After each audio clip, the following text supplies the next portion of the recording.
Kata Nabi SAW, Allah sangat gembira dengan taubat hambanya.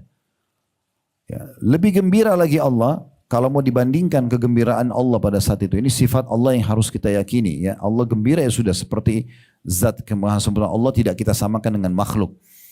Jadi Allah lebih gembira daripada seseorang di antara kalian yang pergi membawa seluruh bekal dia. Seluruh bekal, seluruh hartanya di atas tunggangannya unta di padang pasir yang tidak bertuan.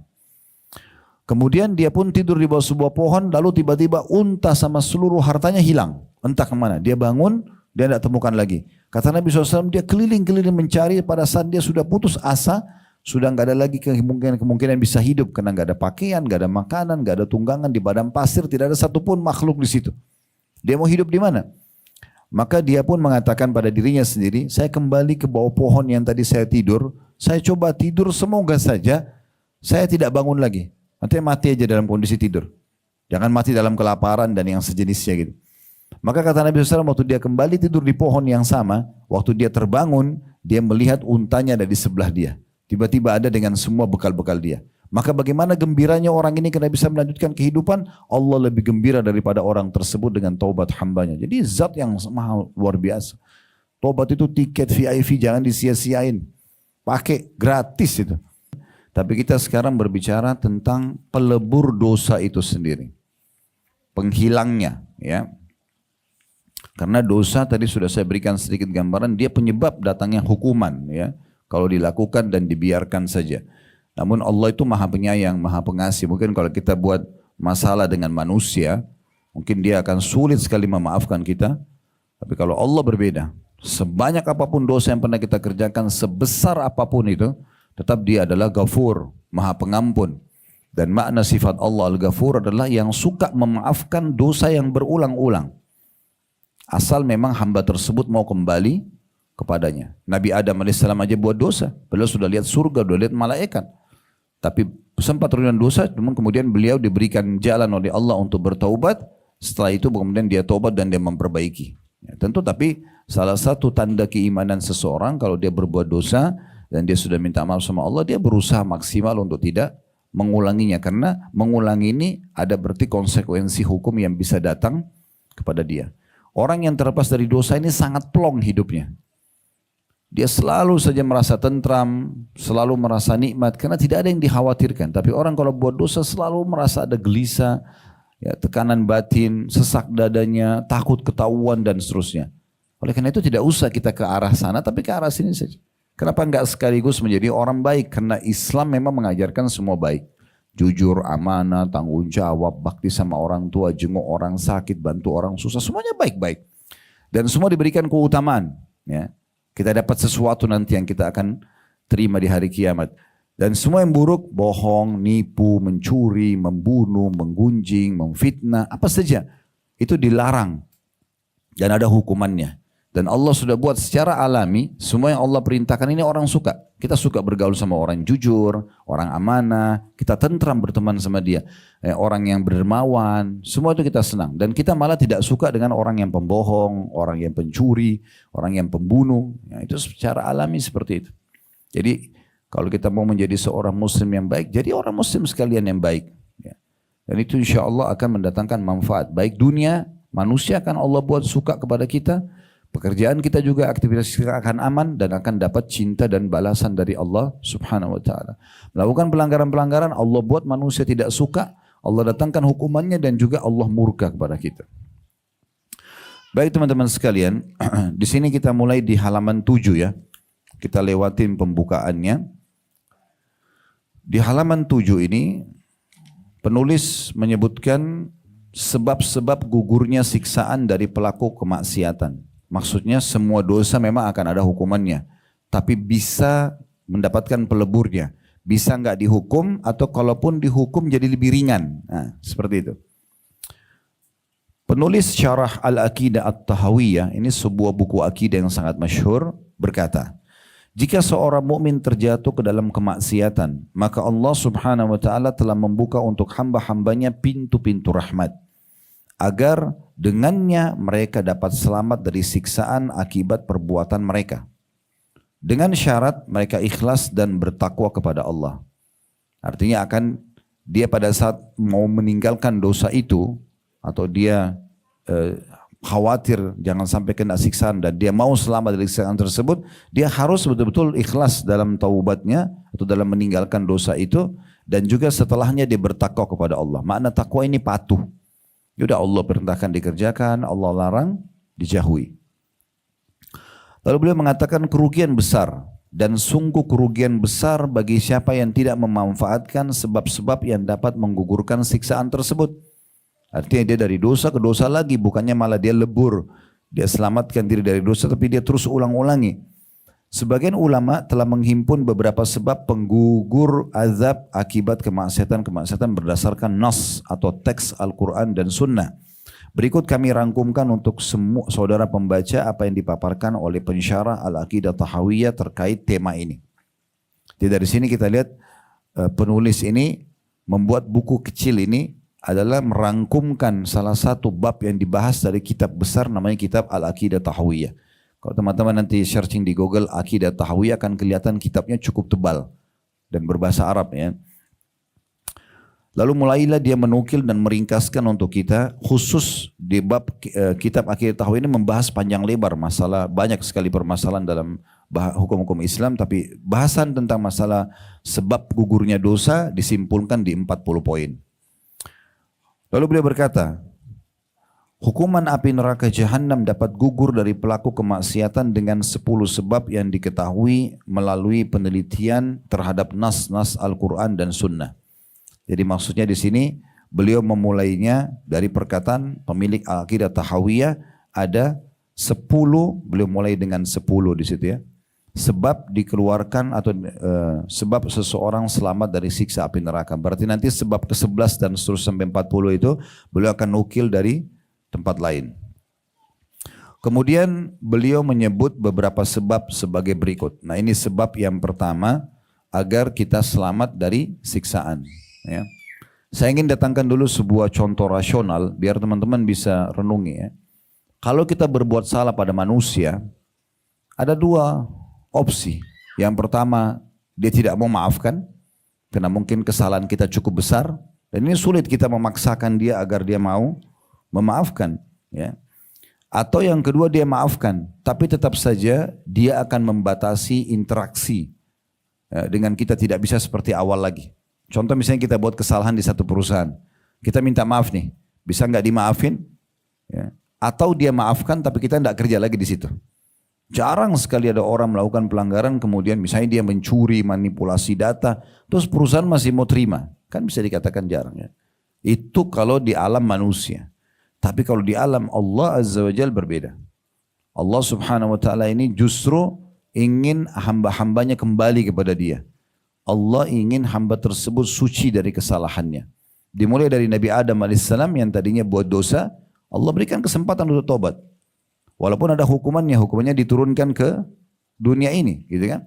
Makanya dalam hadis syafaat tentang hari kiamat nanti ada perkataan Nabi Adam waktu manusia kepanasan di mahsyar dan minta agar dia memohon, dia yang datang kepada Allah mohon agar manusia diadili saja, maka dia mengatakan sesungguhnya aku malu dengan Allah karena aku pernah berbuat dosa dan tidak ada yang membuat ya kalian keluar dari surga kecuali perbuatanku. Berarti Nabi Adam AS pernah lakukan itu. Tapi beliau kembali kepada Allah SWT. Bisa saja waktu itu Allah hukum, Allah binasakan, tidak ada keturunan manusia. Tapi Allah masih memaafkan dan Allah berikan kesempatan. Turun-temurun, kita semua di muka bumi, Allah tundukkan bumi ini buat kita. Kita bisa bercocok tanam, bisa bekerja, bisa berinteraksi, bisa beranak pianak, dan seterusnya. Hanya tinggal mengikuti mana yang Allah perintahkan, nikmati yang halal dan meninggalkan apa yang Allah larang saja. Dan Allah turunkan syariatnya melalui kitab-kitab, utusan-utusannya, memberitahukan kita mana yang boleh, mana yang tidak boleh. Baik, taubat ini artinya teman-teman sekalian kembali kepada Allah. Itu taubat. Kalau istighfar berarti permohonan maaf. Nah, gitu. Kayak kita kalau sama manusia, maafin saya ya, itu istighfar. Ya. Kalau bilang saya janji nggak akan ulangi, nah itu taubat. Jadi kalau teman-teman bilang astagfirullah wa atubu ilaih, berarti saya minta maaf kepada Allah dan saya janji tidak mengulanginya. Nah, maknanya seperti itu. Nah, taubat ini adalah satu kalau saya melihat ya, ini satu tiket VIP buat kita. Karena sebesar apapun dosa, misal ada orang berzina 70 tahun, mencuri, membunuh, banyak dosa yang dia lakukan, puluhan tahun. Di akhir hidupnya, Allah Subhanahu wa taala berikan dia kesempatan taubat hitungan menit saja. Kata Imam Nawawi rahimahullah, 3 syarat dia penuhi saja. Yaitu, pertama meninggalkan dosa itu seketika. Lagi zina berhenti, lagi riba berhenti, lagi bohong berhenti gitu. Dan yang kedua, dia sesali. Yang ketiga, dia janji sama Allah tidak mengulanginya, maka dimaafkan. Sehingga pada saat dia taubat di saat itu, kemudian dia meninggal, sudah cukup untuk termaafkan dosa-dosanya. Dalam sebuah hadis Bukhari, ini hadis luar biasa gitu. Bagaimana Nabi SAW menggambarkan ada orang sebelum kalian, maksudnya sebelum umat Muhammad ini, umat-umat sebelum kita, dia melakukan banyak sekali dosa. Kemudian dia pun pada saat ingin taubat, dia sempat mendatangi seorang abid. Abid orang ahli ibadah tapi nggak punya ilmu agama. Suka ibadah tapi nggak punya ilmu gitu. Kemudian dia tanya, saya sudah membunuh 99 orang. Bisa nggak saya tobat?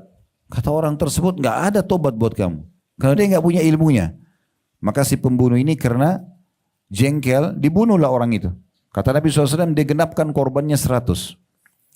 Akhirnya dia datang kepada seseorang alim, orang yang faham ilmu agama. Dia ceritakan, saya sudah membunuh 100 orang. Masih ada tobat buat saya? Kata orang tersebut, tentu saja.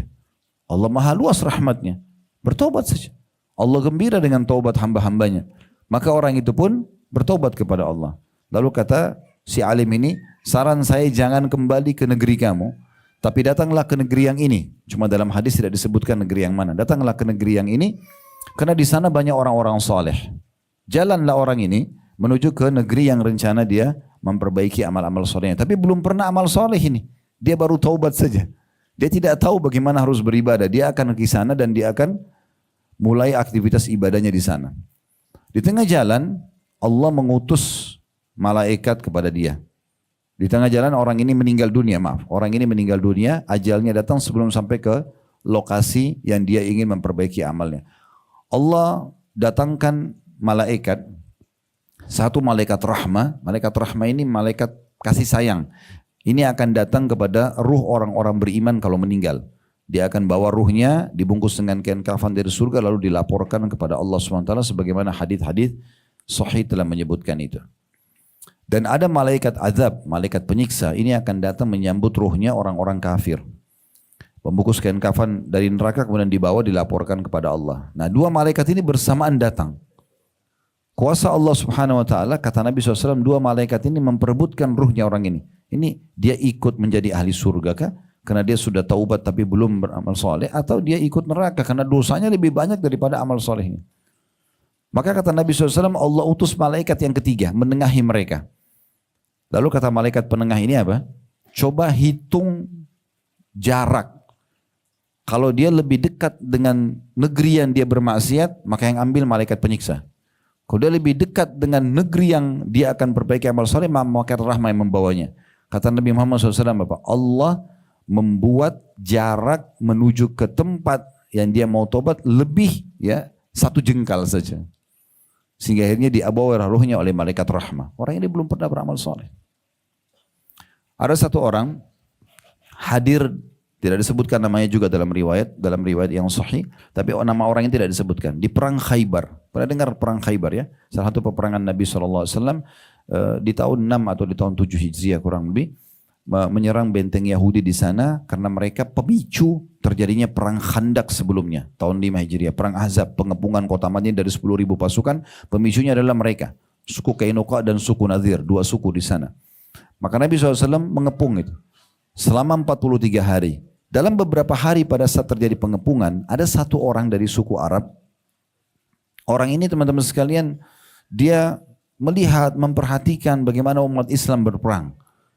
Mereka tidak pernah berkhianat, mereka selalu saja baik satu sama yang lain, mereka mendahulukan temannya dalam memberi makan, dalam mengobati yang luka dan seterusnya. Dan dia juga karena orang Arab ngerti bahasa Arab, dia dengar tilawah Al-Quran yang dibaca oleh para mujahidin pada saat itu. Ringkas cerita, dia datang kepada para sahabat lalu mengatakan, sesungguhnya saya mendengar Apa yang kalian baca? Saya mengerti apa yang kalian ucapkan. Kalian ini agama apa? Jelaskan kami itu Muslim, agama ini dan seterusnya. Ringkas cerita dia tertarik. Dia mengatakan saya ingin ikut agama kalian. Kata para sahabat, di depan sana ada Rasulullah. Pergi aja langsung ke sana. Syahadat masih di tangan beliau. Orang ini datang lalu mengatakan, waktu itu kebetulan dari 9 benteng Yahudi di Khaybar, benteng pertama itu sudah ditaklukkan. Nabi lagi bagi-bagiin harta rampasan perang. Maka dia mengatakan, ya Rasulullah, saya ingin masuk Islam. Saya datang kepada para sahabat Anda, mereka mengarahkan saya kepada Anda. Maka syahadatlah orang tersebut masuk Islam. Lalu kata Nabi SAW kepada sahabat yang sedang bagi-bagiin harta rampasan perang, berikan juga kepada orang ini. Karena dia masuk Islam pas lagi pembagian itu. Maka uniknya orang ini tiba-tiba bilang begini, ya Rasulullah, saya masuk Islam bukan karena harta. Saya masuk Islam ini karena saya tertarik dengan perjuangan sahabat-sahabat Anda. Dan saya mendengar berulang-ulang mereka semua berangan-angan, semuanya berharap mati syahid. Dan saya tanyakan, para sahabat sempat jelasin kan, orang mati syahid itu akan masuk surga tanpa hisab. Saya ingin itu. Maka saya berharap anak panah Yahudi keluar dari benteng yang akan Anda serang, kena di sini, tembus di sini. Ditunjuk sampai di titiknya. Maka kata Nabi SAW, kalau kau jujur Allah akan berikan. Subhanallah, beberapa saat kemudian terjadilah peperangan. Strategi orang-orang Yahudi dalam menyerang umat Islam, mereka melempar anak-anak panah dari dalam benteng mereka. Mereka melempar. Dan mereka tidak berani duel atau bertarung langsung di lapangan. Kalau mereka lihat umat Islam sudah lengah, baru mereka keluarkan pasukannya menyerang, lalu kembali lagi. Begitu strategi mereka terus. Orang yang pertama korban pada saat anak-anak panah Yahudi dilemparkan dari benteng adalah orang yang baru syahadat tadi. Dan subhanallah, anak panah itu datang di titik yang dia tunjuk. Kena di sini, tembus di sini. Maka waktu jenazah yang didatangkan, kata Nabi SAW, huwa, apa ini orang yang tadi ini? Kata para sahabat, iya ya Rasulullah. Kata Nabi SAW, maha suci Allah yang telah membenarkan janjinya pada hambanya. Karena orang ini mau dia mati syahid, Allah kasih. Dan ketahuilah, siapa yang ingin melihat ahli surga yang belum pernah sujud sekalipun, lihat orang ini. Belum ada amalnya, tapi dia taubat. Taubat ini subhanallah tiket VIP. Menghapus semua dosa dan tidak dihitung amal soleh. Karena dosa kosong berarti tidak ada hukuman. Otomatis akan masuk ke dalam surga. Walaupun nanti dia secara derajat, tingkatan, fasilitas beda dengan orang yang sudah lama beramal soleh. Tapi ini luar biasa. Tiket VIP ini luar biasa. Nah, dalam masalah pelanggaran ini perlu saya tambahkan teman-teman, ada 2 jenis pelanggaran atau dosa ya. Pelanggaran yang berhubungan dengan hak Allah dan pelanggaran yang berhubungan dengan hak makhluk. Ini perlu digarisbawahi. Kalau berhubungan dengan Allah seperti orang berzina, orang tidak sholat, taubat cukup. Ya. Selesai, kita setelah taubat kepada Allah, setelah itu kita sibuk dengan amal soleh. Kalau berhubungan dengan makhluk, maka dilihat ya, ada konsekuensi berbeda. Selain taubat kepada Allah, dia harus ya, meminta ridho orang yang sudah dia zalimi. Apakah itu perusakan citra, seperti pernah difitnah, digosipin, ya, kita minta maaf. Kalau pernah mengambil barang, mencuri, manipulasi data, dikembalikan. Kalau pernah menyakiti secara fisik, minta keridoannya, atau minta balas saja. Namanya kisos. Ya. Nah kalau ini terjadi, maka insya Allah selesai dosanya. Oleh karena itu kata Nabi SAW, sesungguhnya buku-buku amal dari pelanggaran hari kiamat itu kalau merupakan haknya Allah, Allah maha luas rahmatnya. Allah bisa maafkan. Tapi Allah membiarkan satu kitab, satu buku laporan yang Allah tidak akan ikut campur sampai pemiliknya memaafkan. Itu adalah yang berhubungan dengan makhluk. Oleh itu teman-teman sekalian, menuju ke akhirat ini kita tidak tahu ajal kita kapan datang. Saya selalu nasihati diri saya dan teman-teman ya, untuk membawa 2 hal dan jangan bawa 2 hal.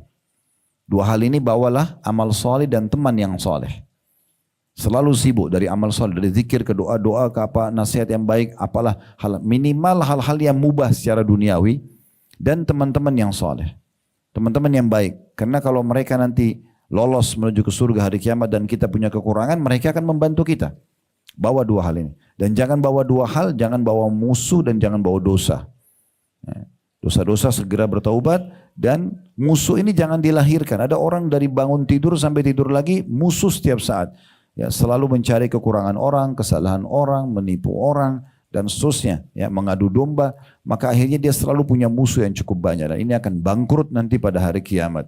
Karena kita kalau tidak sempat minta maaf atau minta keridhaannya, maka pertemuannya nanti di mahkamah Allah Subhanahu wa ta'ala. Ingat hadis tentang muflis, orang-orang yang bangkrut hari kiamat adalah kata Nabi SAW, orang yang datang membawa lengkap pahala solat, pahala puasa, pahala zakat, pahala haji, tapi sisi lain pernah mencaci maki orang ini, pernah memukul orang itu, pernah mengambil hak orang yang ini, dan dia tidak minta maaf selama di dunia, tidak mengembalikannya.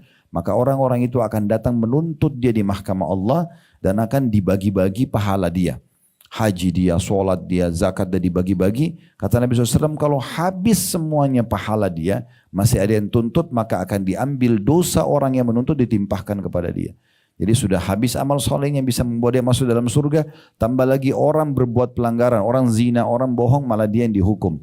Karena tadinya merusak hubungan dia dengan makhluk. Bagaimana Ustaz kalau saya digosipin orang, saya difitnah orang? Jangan dibalas, gak usah dibalas. Bodoh benar kita, dia berbuat salah kita balas juga dengan kebodohan. Tenang aja. Anggap itu adalah ajang pahala buat kita. Begitu yang dilakukan oleh para salafus salih, ya. Sampai ada seseorang yang bernama Sa'id bin Musayyib rahimahullah, seorang ulama tabi'in, beliau pernah baru beli kurma yang masih ada tangkainya, sangat mewah pada saat itu dan mahal harganya dengan kemasan yang bagus. Baru beliau buka, ada muridnya datang lalu mengatakan, wahai imam kalau kita itu sekarang kiai ustaz, ada si fulan menceritakan anda, gosipin anda. Maka beliau tersenyum, lalu beliau tutup kembali kurma itu, lalu beliau katakan pada muridnya, kalau itu benar yang kamu katakan, bawalah kurma ini, hadiahkan kepada dia, dan sampaikan salam saya dan bilang pada dia, terima kasih telah berbagi pahala dengan saya dan sebagai balasannya kurma ini. Jadi nggak dibalas dengan berantem, nggak dibalas dengan ribut, tapi mereka itu ajang pahala. Ya, ada kadang-kadang pahala kita dapatkan dari amal kita sendiri, ada kadang-kadang dari gangguan orang lain. Dan siapa di antara kita teman-teman luput dari gosipnya orang lain? Siapa yang selamat dari fitnahnya orang lain? Siapa di antara kita yang mengutangkan orang semua utangnya itu dibayar? Ya, tidak ada. Akan ada ujian-ujian yang menjadi penyebab juga kantong-kantong pahala kita. Baik.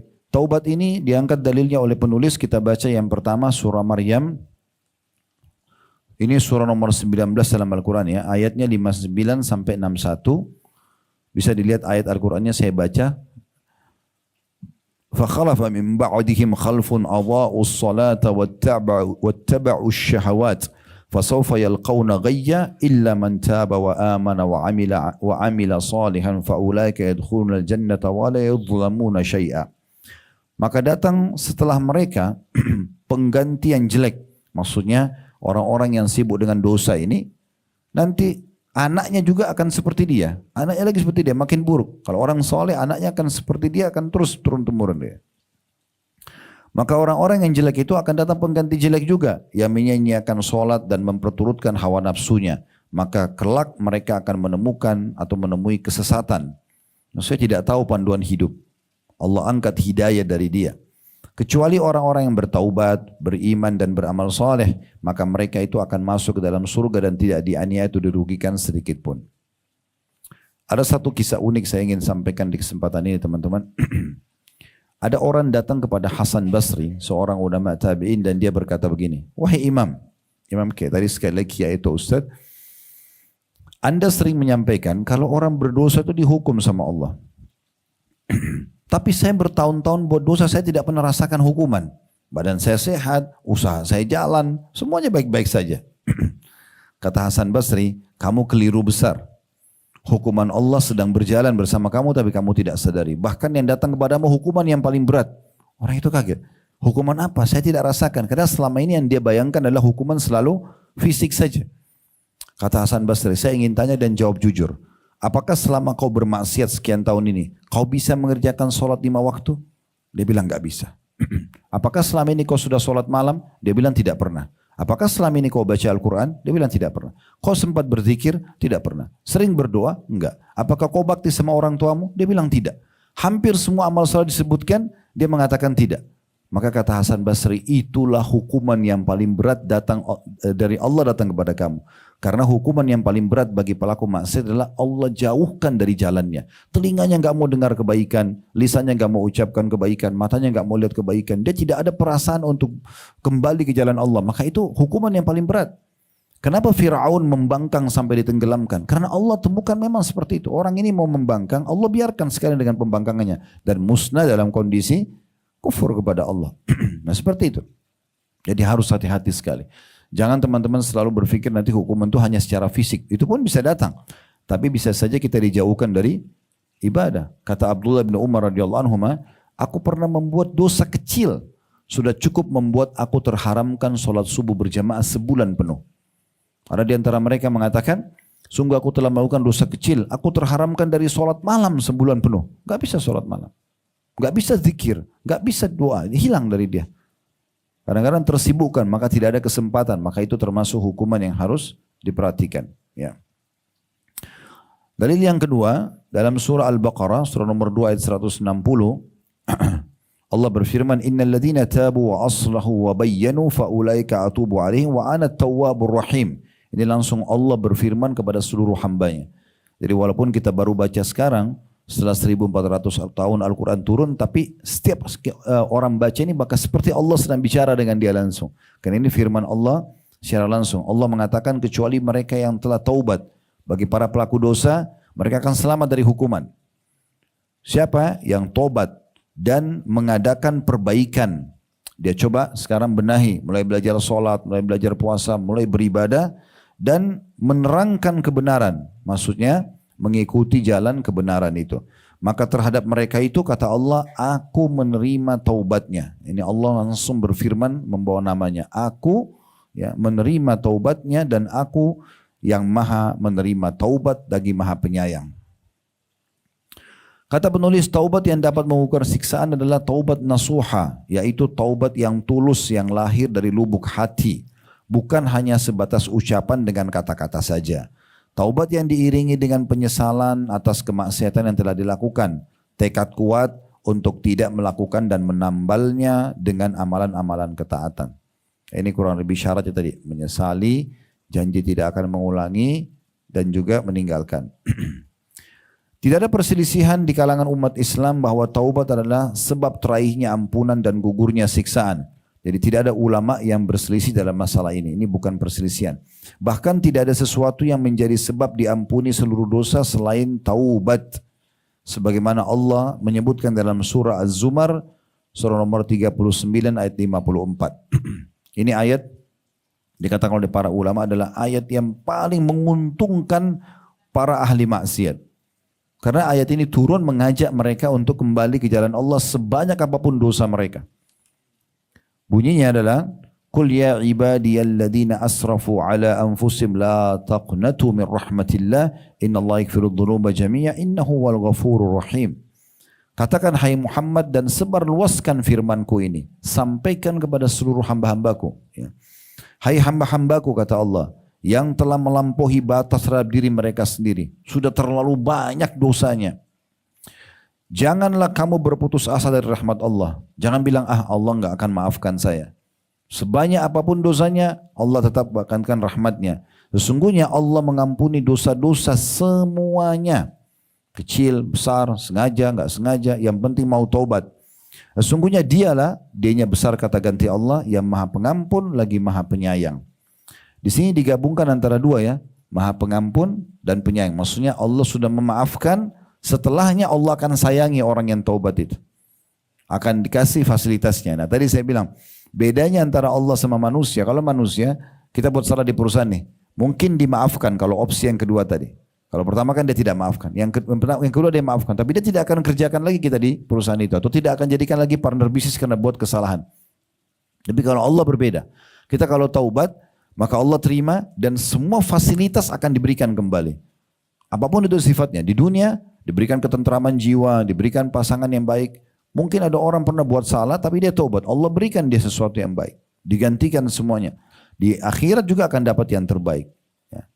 Jadi Allah subhanahu wa ta'ala luar biasa. Rahmatnya sangat luas. Ya. Baik, kesempatan ini kita akan bahas dua ya. Jadi taubat sama istighfar karena dua-duanya berdekatan. Ya. Maksudnya berkaitan satu sama yang lain. Itu tadi amalan pelebur dosa yang pertama, taubat. Ini yang paling puncak, yang terbaik. Sudah kita jelaskan, taubat kembali ke jalan Allah. Syaratnya tadi 3, meninggalkan dosa itu seketika, menyesali dan janji sama Allah tidak mengulangi, dan Allah akan menerima taubatnya. Sebelum kita pindah ke istighfar, ada hadis juga Bukhari saya ingin sampaikan. Kata Nabi SAW, Allah sangat gembira dengan taubat hambanya. Ya, lebih gembira lagi Allah kalau mau dibandingkan kegembiraan Allah pada saat itu. Ini sifat Allah yang harus kita yakini. Ya, Allah gembira ya sudah, seperti zat kemahasampurnaan Allah tidak kita samakan dengan makhluk. Jadi Allah lebih gembira daripada seseorang di antara kalian yang pergi membawa seluruh bekal dia. Seluruh hartanya di atas tunggangannya unta di padang pasir yang tidak bertuan. Kemudian dia pun tidur di bawah sebuah pohon, lalu tiba-tiba unta sama seluruh hartanya hilang. Entah kemana. Dia bangun, dia tidak temukan lagi. Kata Nabi SAW, dia keliling-keliling mencari. Pada saat dia sudah putus asa, sudah nggak ada lagi kemungkinan bisa hidup. Karena nggak ada pakaian, nggak ada makanan, nggak ada tunggangan di padang pasir. Tidak ada satupun makhluk di situ. Dia mau hidup di mana? Maka dia pun mengatakan pada dirinya sendiri, saya kembali ke bawah pohon yang tadi saya tidur, saya coba tidur, semoga saja saya tidak bangun lagi. Nanti mati aja dalam kondisi tidur. Jangan mati dalam kelaparan dan yang sejenisnya gitu. Maka kata Nabi SAW, waktu dia kembali tidur di pohon yang sama, waktu dia terbangun, dia melihat untanya ada di sebelah dia. Tiba-tiba ada dengan semua bekal-bekal dia. Maka bagaimana gembiranya orang ini karena bisa melanjutkan kehidupan, Allah lebih gembira daripada orang tersebut dengan taubat hambanya. Jadi zat yang mahal, luar biasa. Taubat itu tiket VIP, jangan disia-siain. Pakai gratis itu. Ya, untuk memaafkan semua kesalahan. Jadi tidak jadi dihukum dan dapat semua fasilitas yang sudah dijanjikan. Baik, taubat ini umumnya dalam lafaz-lafaz disatukan dengan istighfar. Tadi sudah saya katakan istighfar permohonan maaf, taubat berarti ikrar tidak akan mengulanginya. Nah, kalau istighfar Allah juga sebutkan di dalam surah Al-Anfal ayat 33, "Wa ma kana Allahu mu'adziban wa hum yastaghfirun." Ini potongan ayat dalam surah Al-Anfal ya. Artinya titik-titik itu berarti ada sebelumnya ayat, nanti akan saya jelaskan. Dan tidaklah pula Allah akan mengazab mereka, maksudnya orang kafir Quraisy di sini ya, sedang mereka masih meminta ampun atau istighfar. Jadi ceritanya orang-orang Mekah itu Bapak Ibu sekalian, mereka dengan berjalannya waktu, syariat Nabi Ibrahim yang ada di Mekah mereka diubah oleh satu orang yang bernama Amr bin Luhai. Amr bin Luhai ini, Nabi Muhammad SAW bersabda, aku diperlihatkan Amr bin Luhai di neraka, isi perutnya keluar. Kenapa? Karena dia orang yang pertama mengubah ajaran Ibrahim. Dia yang pertama masukkan patung ke Mekah. Ya. Jadi ceritanya dia dari suku Khuza'ah, sedikit saya cerita mungkin 1 menit. Suku Khuza'ah ini ada satu suku yang cemburu melihat ada suku satu berkuasa di Mekah namanya Jurhum. Suku Jurhum ini suku yang pada saat Hajar dan Ismail berdua di dekat Ka'bah, sampai mereka temukan air zam-zam dari kepakan sayapnya malaikat Jibril. Nah pada saat itu cuma berdua tinggal di lembah dekat Ka'bah. Ada satu suku Arab dari Yaman namanya Jurhum lewat, ingin menuju ke negeri Syam. Karena di Yaman bendungan mereka namanya Saddul Ma'rib hancur. Mereka ingin cari kehidupan yang berbeda. Lewat di lembah Mekah mereka lihat ada burung yang berterbangan membuat lingkaran. Itu karena di bawah ada air. Begitu mereka mendekat ada Hajar dan Ismail alaihissalam, dekatnya ada sumber mata air Zam-Zam. Maka mereka izin untuk tinggal di situ dan pada hari itulah terjadi komunitas masyarakat Mekah. Nah suku Jurhum ini turun-temurun tinggal di Mekah, dan orang tinggal di Mekah setelah syariat Nabi Ibrahim adanya ibadah haji, ya, itu membuat Mekah hidup. Masyarakat sampai sekarang kan, kalau sekarang mereka sewain hotel, mereka jual makanan, kan dari dulu sudah begitu. Memang jadi sumber. Nah ada satu suku Yaman lain namanya Khuza'ah cemburu dengan itu. Setelah sekian ratus tahun suku Jurhum berkuasa di Mekah, mereka bentuk pasukan, mereka menyerang dan berhasil mengalahkan Jurhum. Nah suku Jurhum ini yang di Mekah, karena mereka sakit hati, mereka timbun sumur Zam-Zam sampai 300 atau sampai 500 tahun kata ahli sejarah tidak ada Zam-Zam waktu itu. Salah satu raja Khuza'ah itu namanya Amr bin Luhai. Dia selalu kena, dia orang kaya tapi dia ingin masyarakat Mekah menyukainya, dia selalu datangkan air dari luar. Tentu menggunakan fasilitas yang sederhana, unta diberikan kendi besar di kanan kiri punggungnya, kemudian jalan memberikan air masyarakat. Satu waktu dia menuju ke negeri Syam, dia ketemu sama suku Amalik namanya. Suku Amalik ini suku yang menyembah berhala. Lalu Amr bin Luhai tanya, apa yang kalian buat ini? Kata suku Amalik, ini Tuhan kami. Kami jadikan perantara antara kami sama Allah. Kalau kami kekurangan air, dia yang bantu. Dia tunjuk patung itu.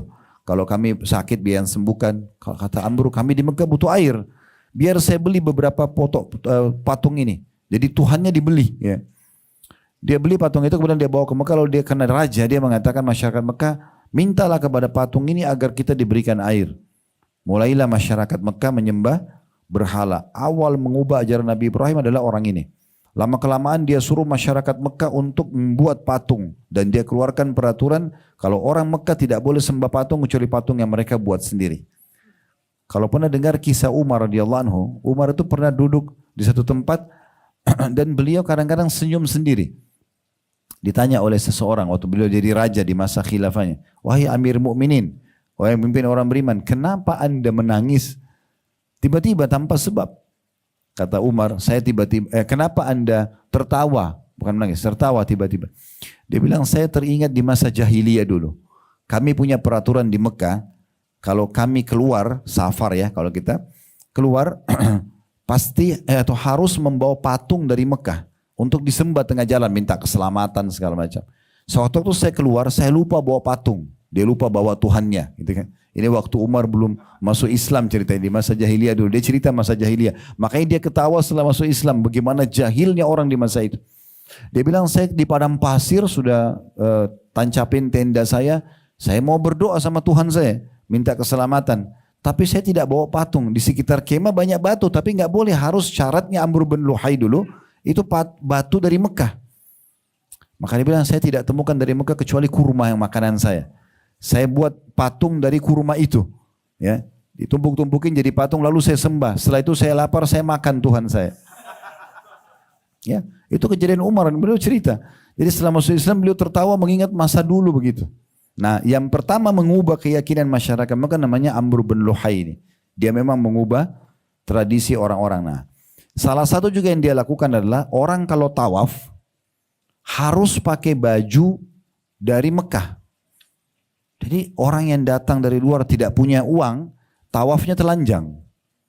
Di Mekah, di Ka'bah itu tawaf telanjang di masa itu. Kalau teman-teman ketik cerita tentang surat Nabi SAW untuk penduduk Mekah setelah pembebasan kota Mekah di tahun 8 Hijriah, yang Abu Bakar bawa lalu dibacakan kepada mereka itu, salah satu isinya adalah mulai hari ini nggak boleh lagi ada tawaf telanjang. Karena mereka begitu. Plus lagi mereka bersiul, mereka tepuk tangan kalau lagi tawaf. Kita kan berzikir, berdoa, mereka tidak begitu. Itu terubah semua ajaran Nabi Ibrahim. Nah, waktu itu ada sebagian orang Quraisy yang mengatakan, kalau memang kau betul Muhammad, siksa kami. Suruh Allah datang siksanya. Kalau sembah berhala ini nggak boleh, bersiul ini nggak boleh, kalau lagi tawaf dan datangkan siksa Allah.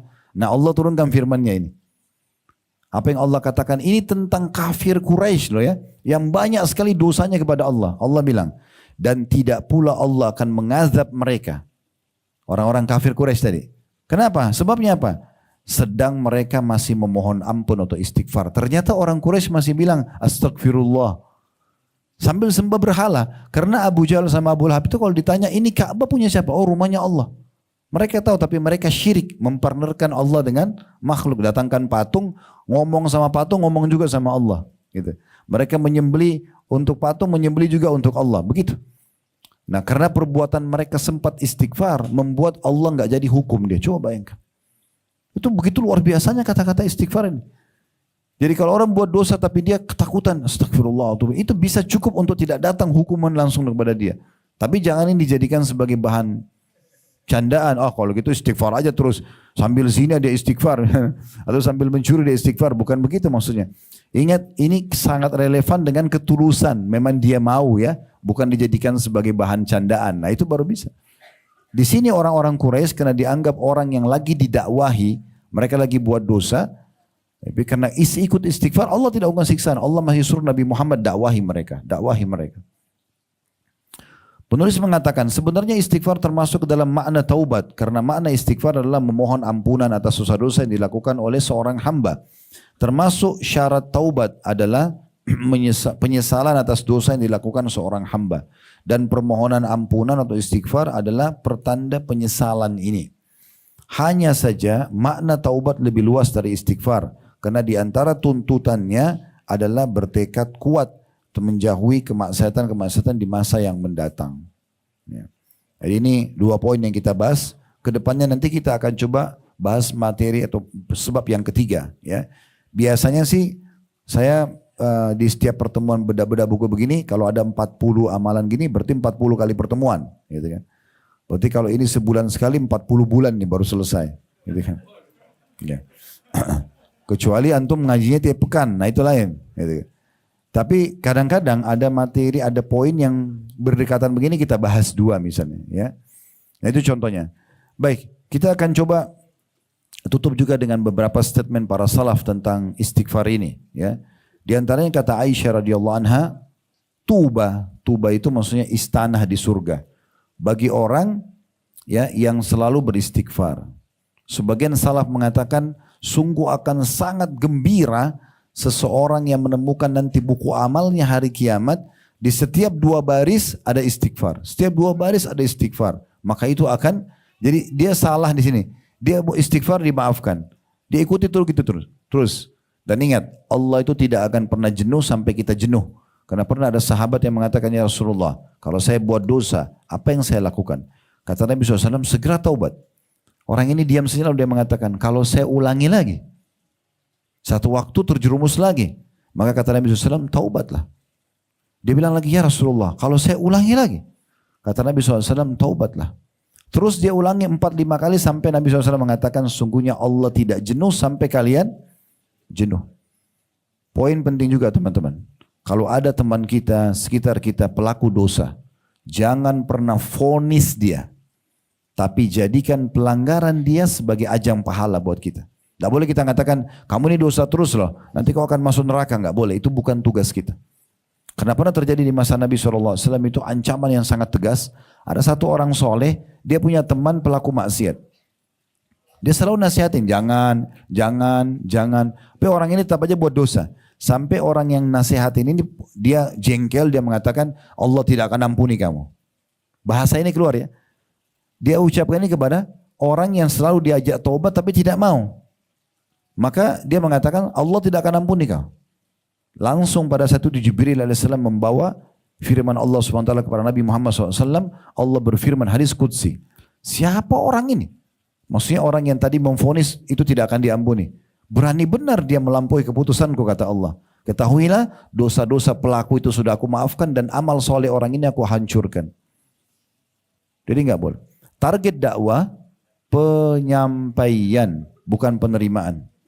Kita kalau mendakwai orang targetnya penerimaan, itu kita akan kesulitan, karena kalau orang nolak dakwah kita akan kecewa dan kita akan berhenti menasihati dia. Bukan begitu. Tapi targetnya adalah penyampaian. Dan kita harus yakin, setiap kita nasihatin orang, kita ingatkan tentang dosa, ingatkan amal soleh, berarti akan ada pahalanya. Setiap penyampaian. Hari ini kita nasihatin dia untuk taubat, dapat pahala walaupun dia belum taubat.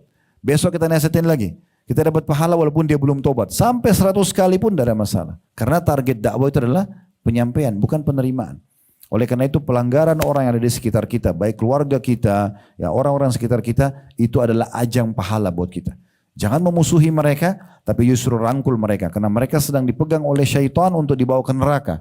Rangkul dia kembali, sadarkan dia kalau kamu sedang salah. Nah seperti itu penyampaiannya. Mudah-mudahan bermanfaat. Kalau ada benar dari Allah, kalau salah dari saya mohon dimaafkan. Subhanakallahumma bihamdika asyhadu an la ilaha illa anta astaghfiruka wa atubu ilaik. Wassalamualaikum warahmatullahi wabarakatuh.